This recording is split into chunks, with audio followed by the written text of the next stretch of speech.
Welcome everybody to the Introduction to Finite Element tutorial. I will be following and giving this tutorial on a Jupyter notebook.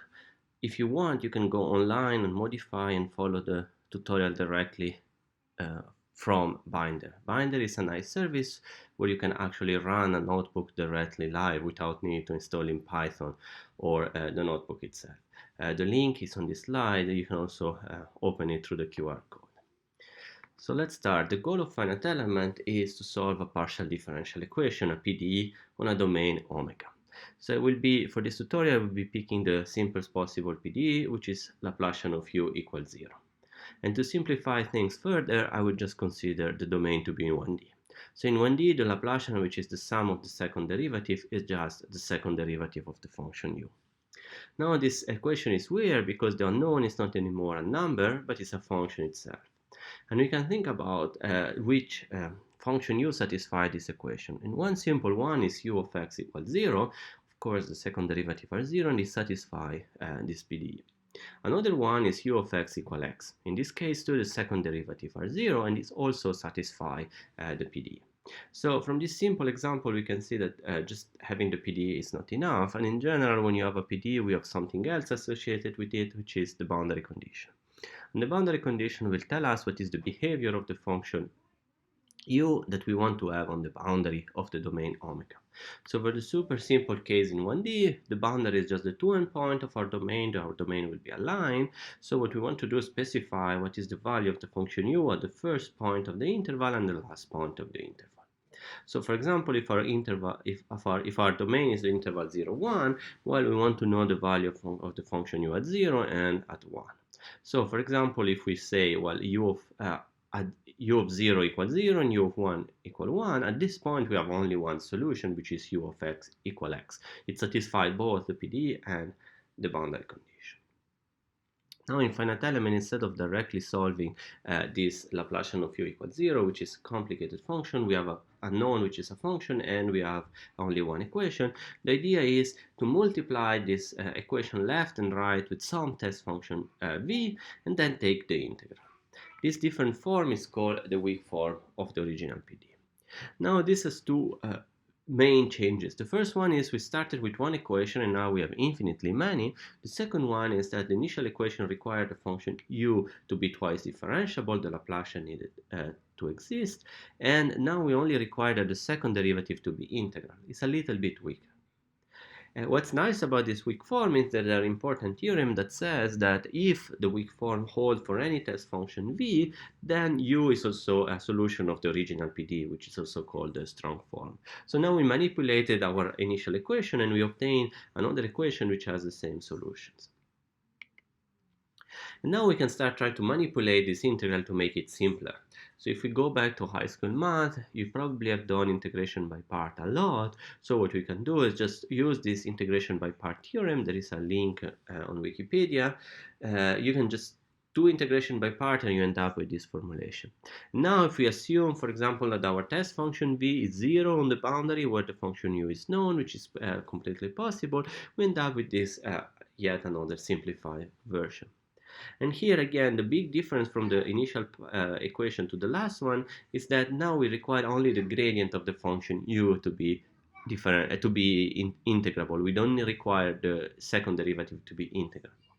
And for example, a piecewise linear function is obviously not C1. The gradient of a piecewise linear function is piecewise constant and is not continuous, but is obviously integrable. We can integrate a piecewise constant function. So now we have this equation, which is simpler than the one in the beginning, but still we don't know how to solve it. So if we want to actually solve this equation with a computer, what we need to do is discretize our function u with a finite dimensional basis. Or in other terms, we can project our continuous smooth function into a finite dimensional space. And the idea here is pretty similar to what we do with a vector in R3. So in a vector in R3, we'll have three numbers. I don't know, 2, 0, 1, and these are the three coefficients we are multiplying the basis vector with. And here is pretty similar. Instead of having basis vector, we'll have a basis function phi, we'll have n of them, and then we will have some coefficient ui, which will be multiplying the basis function with to obtain our function u. What's super important here to note is that now we only need to find the coefficient ui, but even if now we need to find a discrete number of values, the ui's, the function u is still a continuous function because we just multiplying these values with basis functions. So now that we have this discrete version, what you can do is just plug it inside the weak form we simplified before. And now if we swap the integral with the sum, we obtain this new formulation. And this is nice because now the unknowns are not anymore a continuous function, but it's just this coefficient ui. Now another common trick in finite element is that, well, instead of testing for any function v, we can express v in the same basis as the function u, and then this boils down into replacing for all v into for all test function phi j. So if we also apply this into weak form, we end up in this nice formulation which we can re-express in matrix form.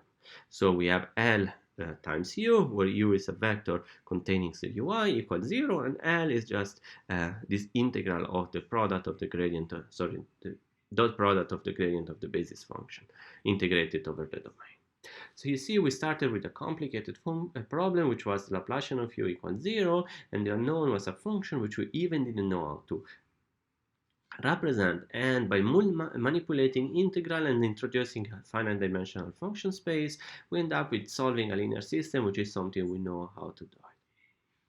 Now that we went through the theory, I can actually show you how to implement that theory and that solving the PDE simply using Python. So for doing that, I will use a couple of standard Python libraries, the first one being NumPy for the algebra. Then I will use SciPy, sparse matrices, because there will be some sparse matrices involved. Then I showed you before there was a linear system, so we'll be needing to solve a linear system, and for this reason I will use SPSolve from SciPy. And finally, to illustrate what's happening, I will use Plotly for plotting. So let me execute this cell here to import the necessary libraries. So now if we want to actually to implement that, we need to start picking things. So the first thing we want to do is to pick what is our domain, and here for simplicity the domain will be the interval 0, 1. And then we want to discretize this domain into an L segment, so some segment or element Si. So how we do it with Python? Well, we just define a domain as an numpy array 0, 1. Then we just pick the number of elements, which is 10. The number of bases we will have in our finite element space will be n element plus 1, which is the number of nodes, which is 1 plus 1. And then just using some linear space, we can actually get the elements, and then at the very end I can plot them just to show you what's happening. So here is our segment from 0 to 1, and you see here there are 10 different segments and we have 11 nodes. So I just want to say something regarding this step. This step is what's usually called meshing. So in 1D it's extremely simple. You just need to chop it into segments. In 2D and 3D it's become more complicated. We have our complex domain, which is a shape or a volume in 3D, and now we need to decompose it into triangle or tetrahedron or hexes. Anyhow, we need to split it into a finite element and find a number of pieces. So now that we have this element, what we can do is simplify our integral further. So if you remember, we had this integral over the domain omega, and there is another fundamental theorem of integral, is that if we have a non-overlapping covering partition of the domain omega, we can actually split the integral over all the pieces. So this is just fancy word for saying instead of integrating over omega, now we can we can integrate over every element SE and just take the sum. And this is valid because all the elements cover the original domain and they're not overlapping. These two are completely equivalent. So now we end up having an integral over the single pieces, over the single elements. So now we need to pick what the basis functions are, and one simple way of defining basis function is we want to have something that's interpolatory. So we want a basis function which is 1 over an element and 0 everywhere else. I just want to point out that this is just a simple standard choice. It can deviate. For example, if you're doing IGA, you will have bases which are not interpolatory. There is no strict requirement of interpolation. So let me show you how the basis function should look like. So let me run this notebook. So here is all the basis functions, so it's a bit confusing. So I can try to hide some of them. So for example, here you see that the red one or the blue one at the very end is 1 over the node, which is 1, and 0 everywhere else. And same holds for the red one. We can look at something interesting here. If I now zoom over an element here, this element here, we see we have only two non-zero basis functions, the red one which is going down and the green one which is going up. And this is true not only for that pair, it's true for any pair. If I zoom here over another element, we have the pink one which is going down and this other green which is going up. And all elementary kind of look similar. This is an important consideration in finite element because it allows to localize the whole thing. So the idea now is that instead of defining this basis function globally like I did before, we can define them locally on a reference element which is the same for every element. So since we need to choose and we are completely arbitrary in the choice of the reference element, we can literally pick anything. So the idea is to pick something that makes our life simple. So this reference element as hat in this case will be the interval 0, 1. So in 2D we will have a reference triangle, and again for simplicity we'll be picking something like a right angle triangle on the origin. And in 3D we will have this regular tetrahedron which is formed by the three 1, 0, 0, 0, 1, 0, and 0, 0, 1 axis and have this diagonal face. So let's stick to 1D. So we have this super simple segment of unit length. And on top of this segment we saw before with the zoom in, we will have only two non-zero local bases. So there will be two pieces defined on S hat. And one will be the one going up and the other one will be the one going down. And since we decide the reference element to be this unit segment, we can actually hardcode and define what are the bases. So we have one which is the phi 0, which is just 1 minus x. This is the one which is 1 at 0 and 0 at 1, and the other one is just the x function.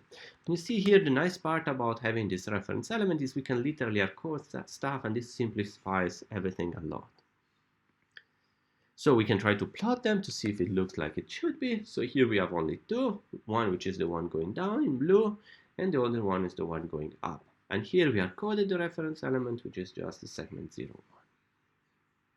So now that we have this reference element, what we need to do is to take every individual segment SE we had in the very beginning and map them to our reference element. So this is not particularly difficult in 1D, and this is called a geometric mapping. So what we need to do is we have our segment 0, 1. What we need to do is shift it according to the start point of every segment and then scale it. For example, if our segment is if the actual segment is segment 0.1, 0.2, we need to scale it by 0.1 and then move it by 0.1. So this is also similar in 2D and 3D. So in this case, we will have an affine transform, which transform our reference element, for example, right angle triangle, to any triangle in our mesh. In this case, it's way simpler. So now we have a geometric mapping, so we know how to map from the reference element to the actual element. A super important property of this geometric mapping is that it needs to be bijective. We need to be sure we can map bijectively our reference element to any element in the mesh. And this is related to the in 1D is simple, but if we ever try to do a mesh, you don't want to have a flipped element. You want to all your element to be positive, and this is the positivity of or not having flipped element is a fundamental requirement to have this geometric mapping being bijective. So now that we have our reference element, what we can do is to try to modify yet again our integral to be able to integrate over the reference element. So what we will do in here is use again high school math, which is the change of variable in integral. Here it becomes a little bit more complicated because we have more integral and more stuff popping in, but this is really straightforward and simple. So what I just want to note is that when we change the integral from integrating over an element SE to the reference element, there is G prime here appearing, which is the change of scale of the element from the actual element to the reference element. In 2D and 3D, everything becomes more tedious because the gradients here are the gradients are not just first derivative, are just actual gradients, so they're vector, and this G prime is not anymore just a G prime, it becomes the Jacobian of the geometric mapping. It's a bit more complicated, but again, there is a link on Wikipedia you can follow to try to understand how to do it.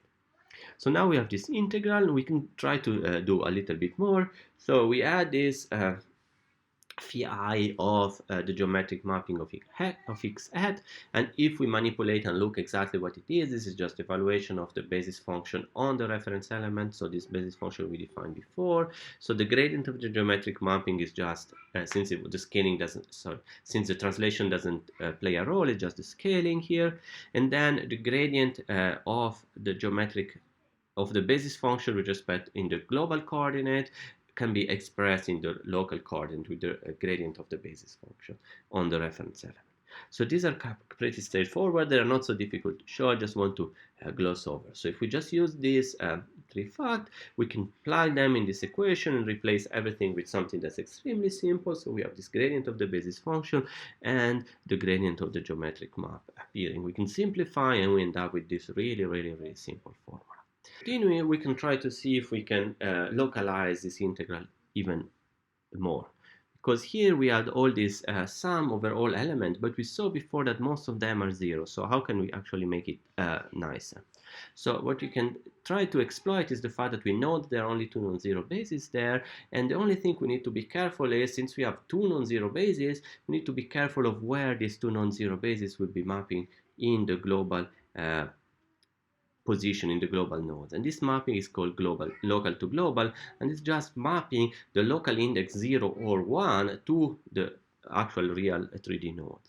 So what we will have here is this local to global mapping, which I will call GEI, and it maps the local indices 0, 1 of an element E to this corresponding global indices.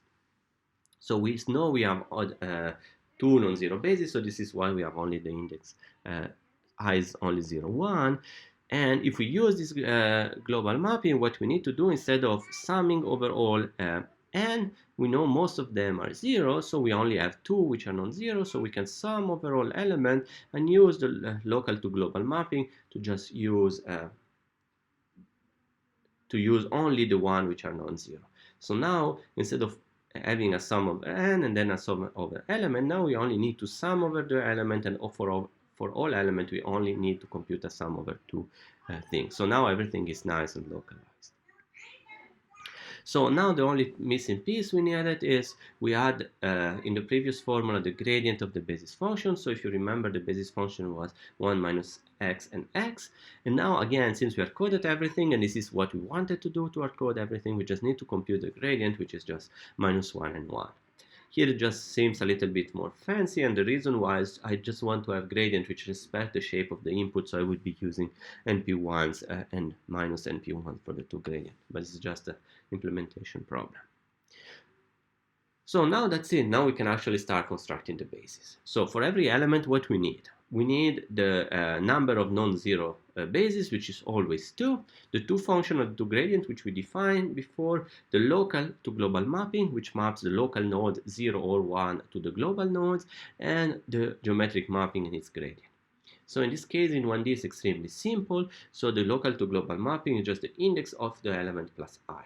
So for example, the first element, index 0, will have the global node 0 and 1.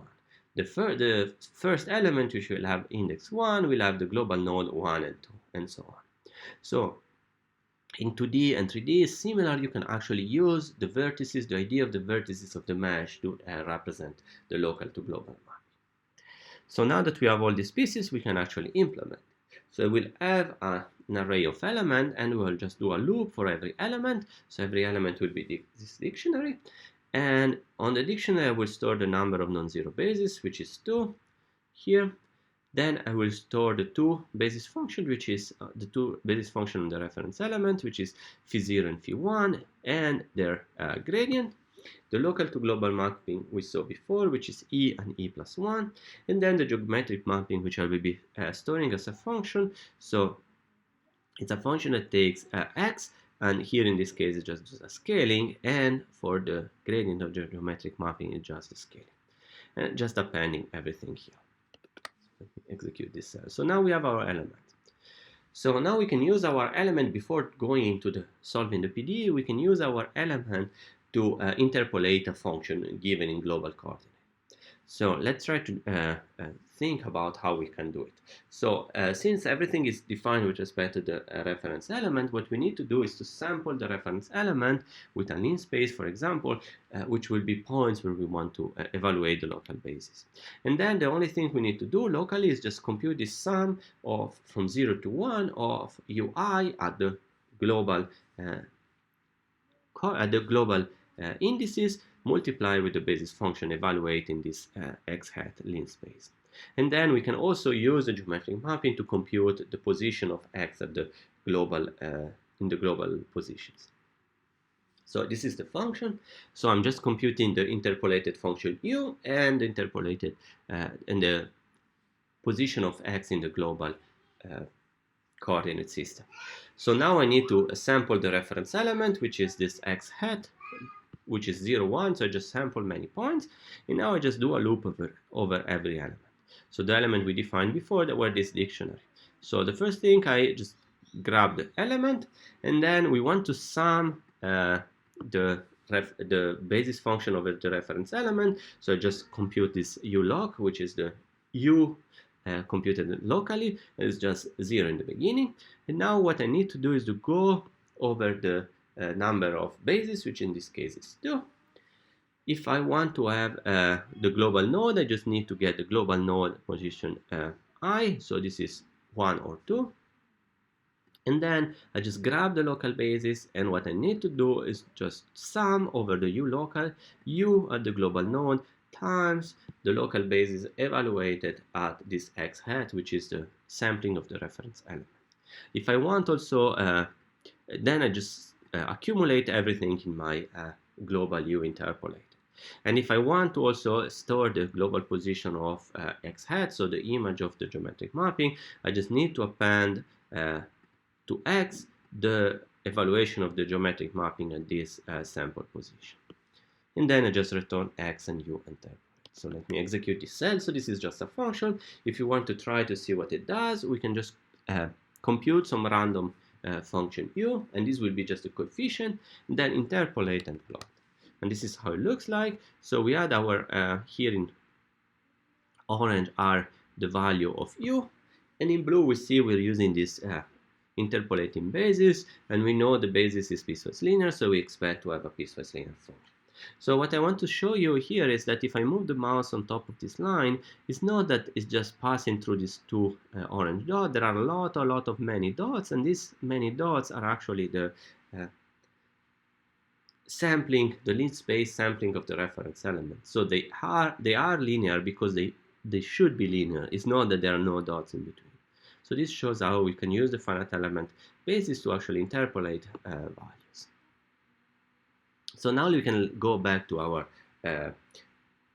solving the PDE problem, and what we need to do is assemble this matrix L. So assemble is the process of creating the matrix, and this matrix L is called a stiffness matrix. So what we had before when we were just doing all this manipulation, we had this integral over the reference element of the product of the gradient of the basis function divided by the geometric mapping. The only thing we need to be careful is that we will have these two pairs here, and we need to map them to the global position in the global stiffness matrix using the geometric mapping G. So you see there are some integrals, and there is a way to compute integrals numerically, which is called quadrature. And what's nice about quadrature is if we use a rule which is sufficiently high, we can integrate exactly a polynomial up to that order. And for that, I will just use quadpy, which is another Python library to do numerical quadrature. So I just create a scheme here. Order 5 is definitely too high, but let's just stick with it. And now, if I want to assemble that matrix, well, what I need to do is, well, I need to create the triplets for creating the matrix, which is row, cols, and vals. And then again, I just need to go over all elements, grab the element. And then if we look back here, we had this integral, which is phi I phi j. So what I need to do is create ij, which is just loop over the non-zero basis. In this case, it would be 2. And then what I need to do is to just compute this integral. And the integral is just the grad phi fi times grad phi j divided by the geometric mapping, the gradient of the geometric mapping. And where should I integrate? Well, between 0 and 1, because now we are integrating everything with respect to the reference element. And this will be the value of the integral we have here. And now if we want to put it into global matrix, what I need to do is, well, just use the local to global mapping to decide where it would go in the global position. So I'm just appending the two local indices with the value. And at the very end, I'm just transforming these arrays into NumPy's array and then just create a stiffness, the stiffness matrix from the triplets. Execute this. Now we can look at this matrix, and if you ever try to do a finite difference, this is exactly how it looks like. So this is nice because we are back in the things we know.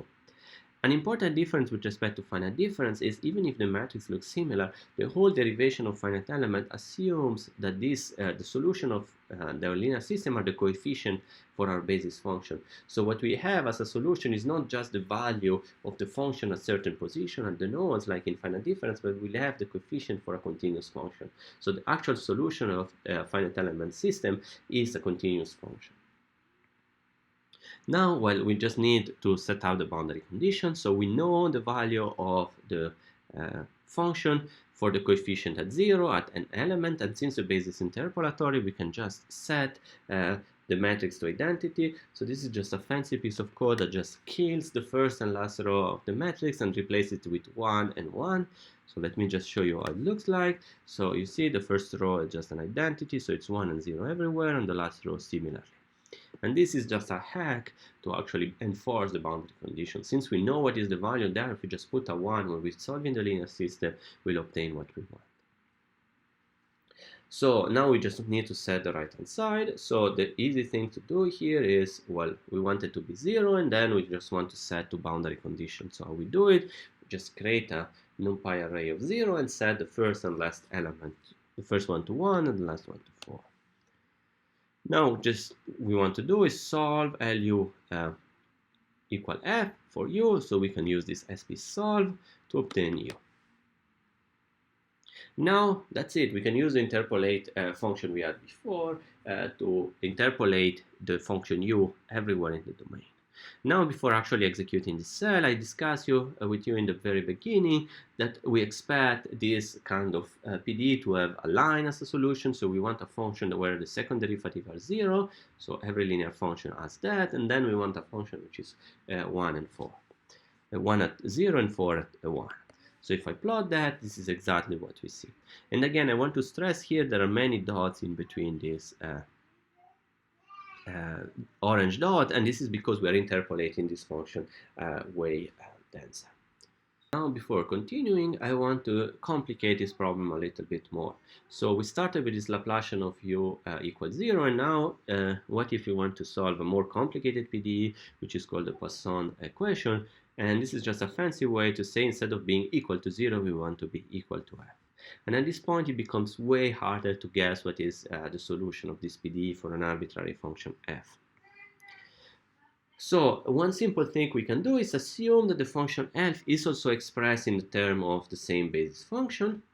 So when we, in the very beginning, we multiply our equation by the test function and discretize everything, we can do the same, multiply everything. And now if f is also expressed in the same basis, we end up with this simple equation. So the left-hand side is what we had before, and now we have a non-zero new right-hand side where we have this sum over fi times this integral of phi I phi j.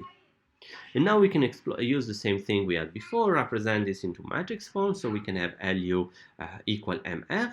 So L is the matrix we had before, now we have a new M and F. So F is the vector containing the Fi, and M is something that's called in the literature mass matrix, and it's just the integral of the product of the basis function. And now we can use the same machinery we did before to localize and do everything and obtain this local mass matrix, which is just the product of the basis function multiplied with the geometric mapping.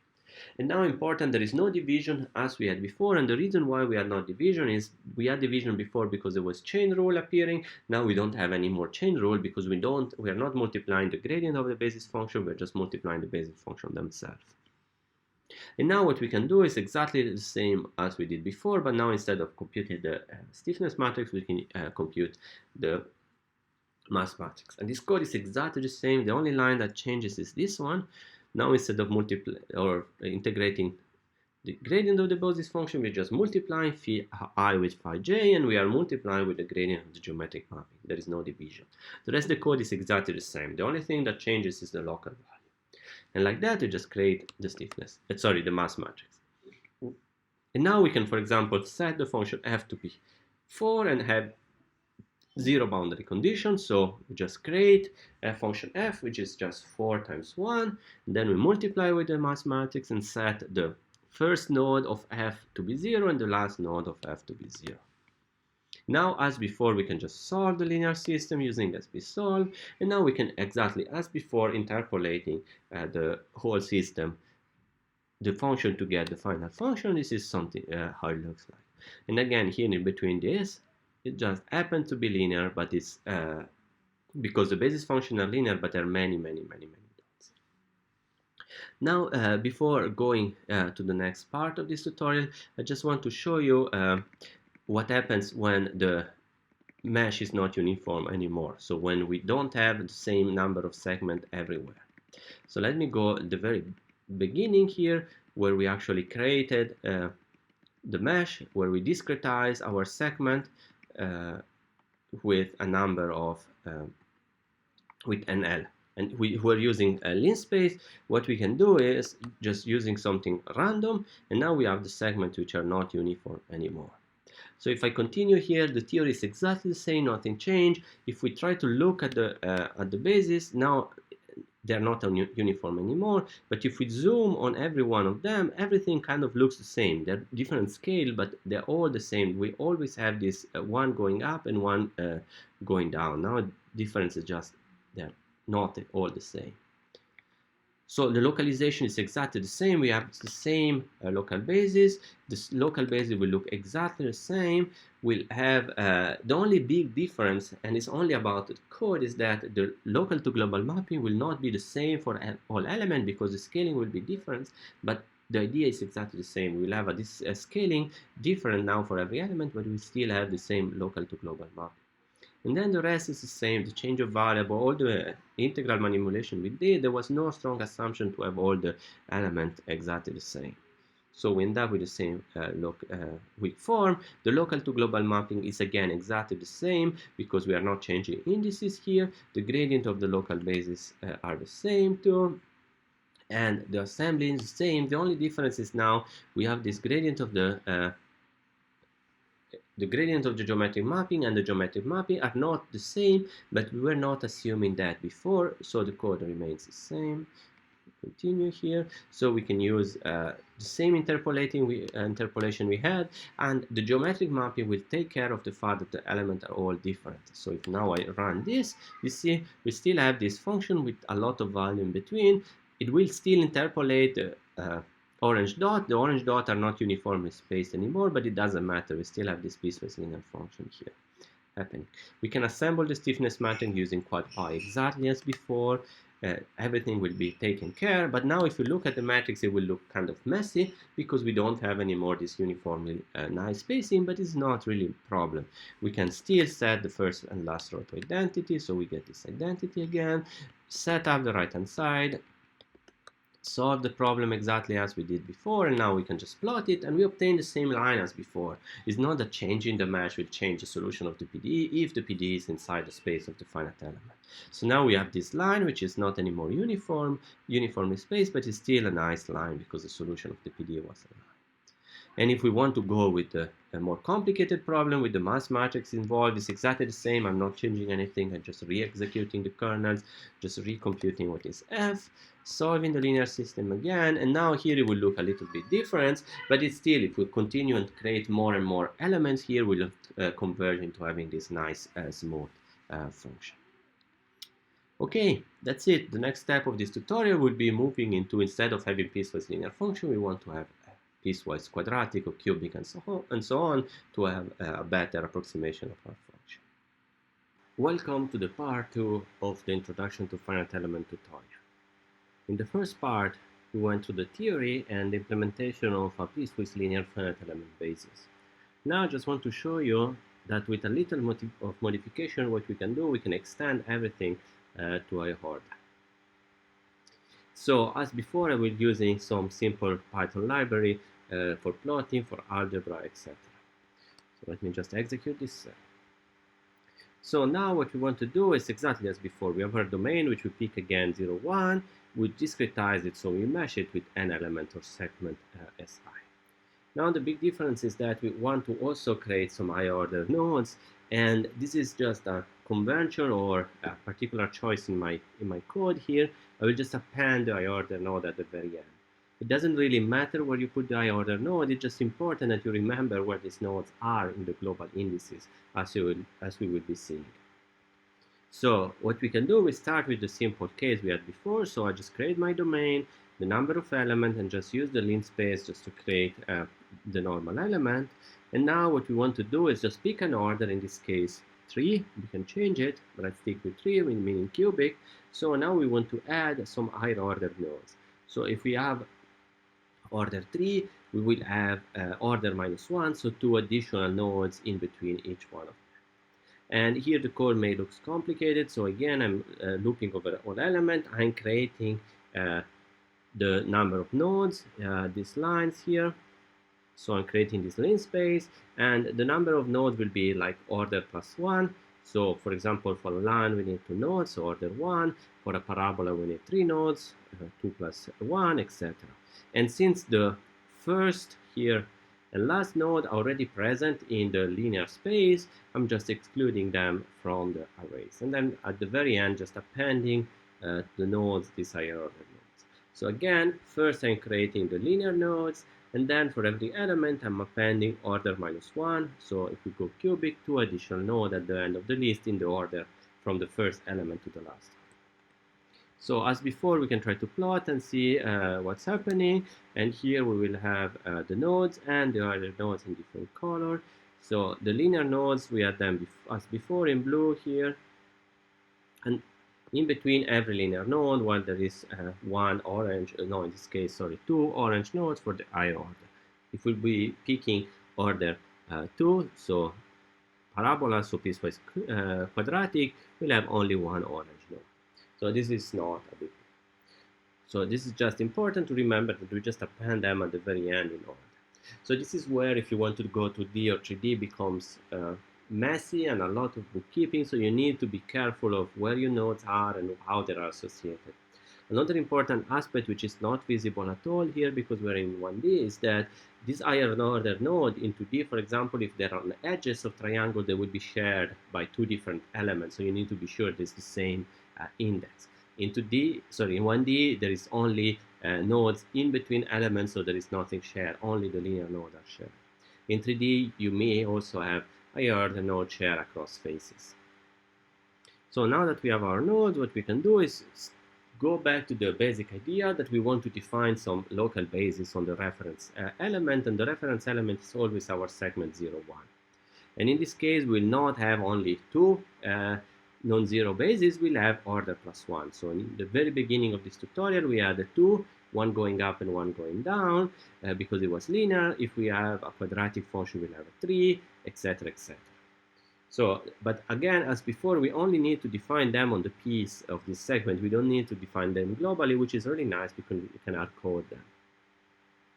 The important part here to remember is again related to the order. So we need to keep track of what we are doing with the indices. So as always, we were having the first 2 bases which were corresponding to the 2 endpoint of our segment. So we want the base which correspond to the first and last endpoint to be the first and second, and then in order from left to right all the other higher order bases. So we need to be careful about respecting that order because it will be important for the local to global map. Again, this is really tedious bookkeeping, but it's not rocket science. It's something that's doable. Just need to be careful with indices. So we had the basis function, so we can define them as before. So we had this were our linear function, then the quadratic function. And again, here I don't want to go into the formula. You can verify that this, for example, this function here is the one that is 1 at 0 and 0 everywhere else. This is the function that is 1 at 1, and this is the function that is 1 in the middle. Again, it's important to respect the order, but you can really think about hard-code it, draw it on a piece of paper, and to be sure. So these were the quadratic bases, and here I have a snippet of code for the cubic bases. This is again not super interesting. Just need to figure it out once, and then that's it forever. And since here we want to have this arbitrary order, I also create this utility function that takes the order and returns me the list of bases in the correct order. So I'm just calling the order the previous functions here. So now that we have the bases, what we can do is, as before, we can try to plot them. So now if we're going for cubic, we should have 4 bases instead of 2, as we were doing linear. So what I'm just doing here is sampling the reference element, 0, 1, and then just for every base, evaluate it and plot it. And this is how our 4 cubic bases will look like. And again, I just want to stress again about the order of these bases. So the first one is the one that is 1 at 0, and then 0 and 1/3, 0 at 2/3, and 0 at 1. The second one is the one that is 1 at 0 and 0 everywhere else, and so on. Then we have the one which is 1 at 1/3 here, and 0 everywhere else, and so on. So it's 1 and 1/3 here, and 0 everywhere else, and so on. So you see all these bases are in a certain order, and this again I want to insist is important. And on top of every node, which is 1 here, 0, 1/3, 2/3, and 0, there is only one which is 1, and all other are 0, exactly as what we had before. They just look a bit fancier.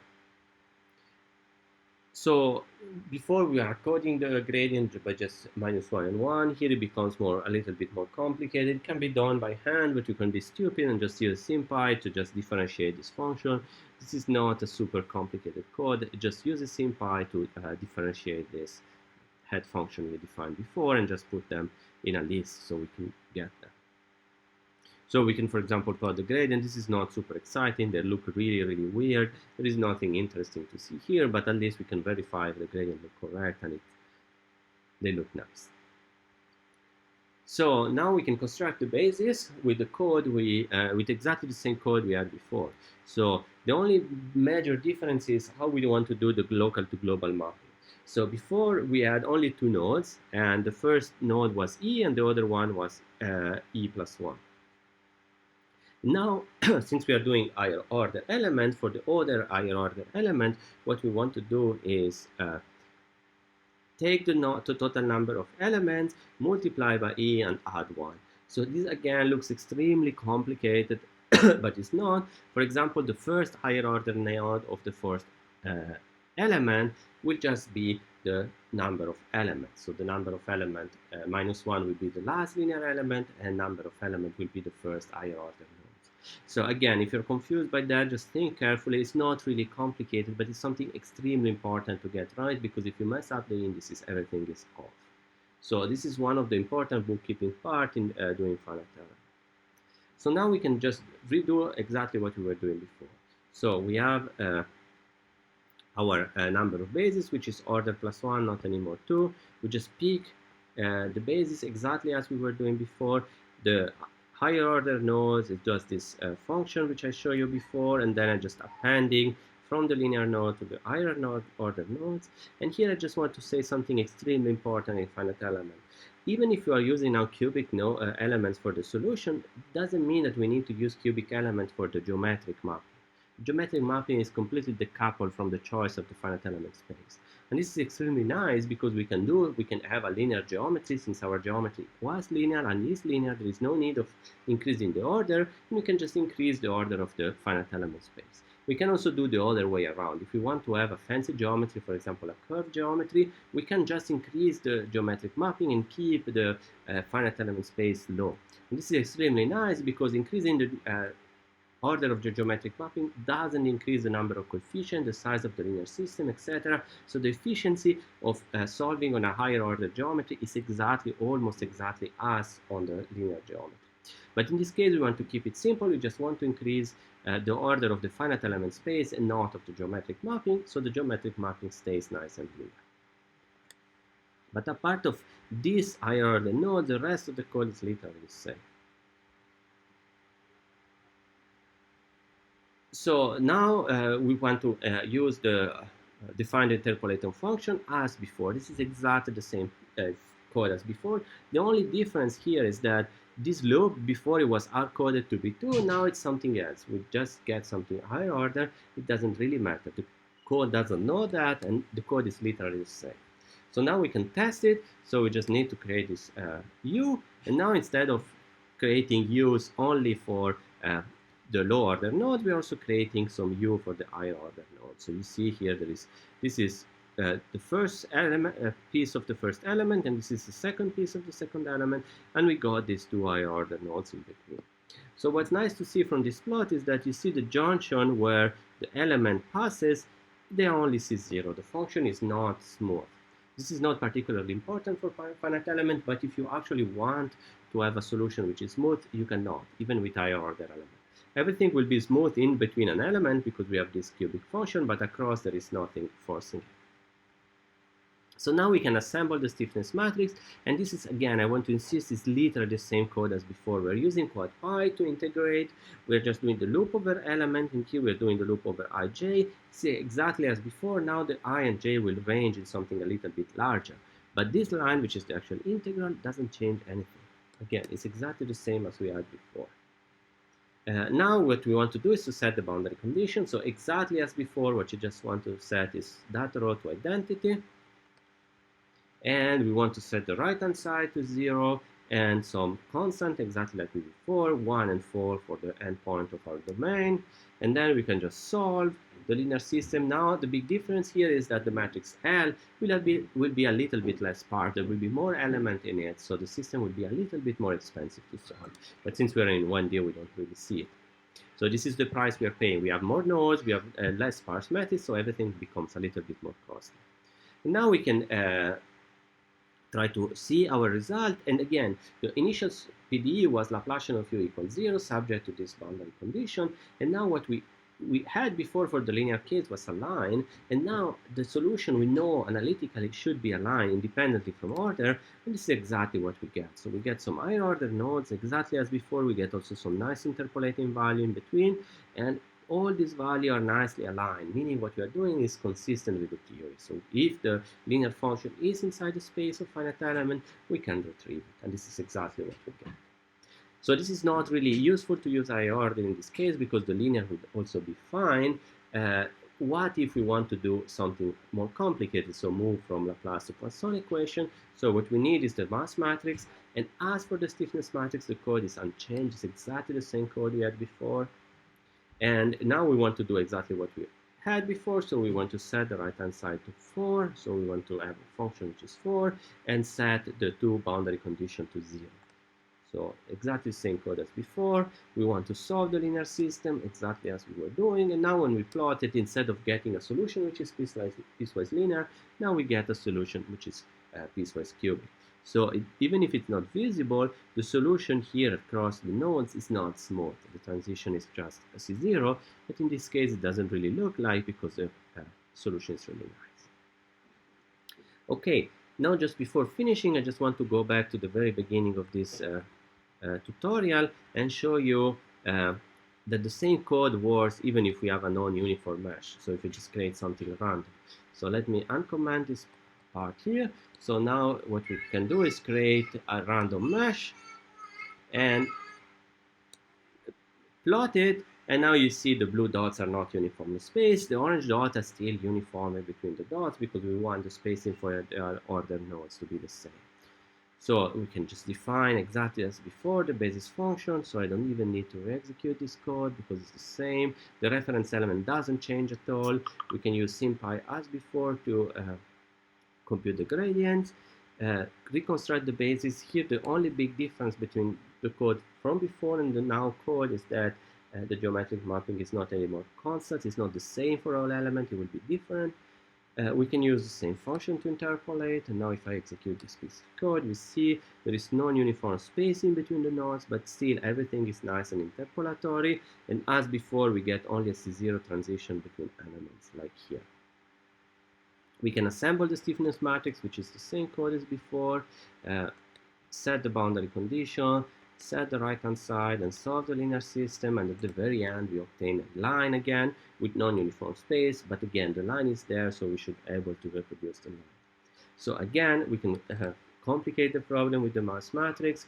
We can set the right hand side, solve the linear system, and plot the final result. And here, even if the nodes are not nicely equispaced, we see the solution looks really nice, because the solution in this case is quadratic polynomial, and the quadratic polynomial is in the space of cubic functions, so the solution here is exact. Okay, thank you for listening, and that was it for the finite element introduction.